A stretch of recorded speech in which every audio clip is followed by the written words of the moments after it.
متى يحق للزوجة أن تتزوج رجل آخر وهي على ذمة زوجها؟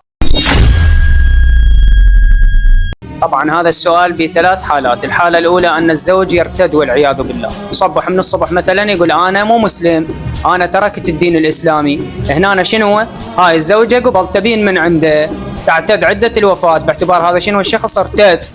الحالة الثانية أن يكون الزوجان على دين آخر كالنصرانية مثلا المسيحية، تسلم الزوجة، تدخل في الإسلام الحقيقي التشيع أو الإسلام بصورة عامة، فهنا شنو بعد ذاك الزوج مو زوجها، يحق لها بعد انقضاء الفترة المحددة أن تتزوج. والحالة الثالثة غياب الزوج إلى فترة اختلف الفقهاء في تحديدها إلى فترة معينة، بحيث هي لا تعلم أنه حي أو ميت، ويتبين فيما بعد أنه حي طبعا، فهنا أيضا ترفع أمرها للحاكم الشرعي بعد غياب الزوج ويحق لها أن تتزوج. ثلاثة حالات. الله يبارك بك شيخنا وشكرا على التوضيح. عفوا، شكرا.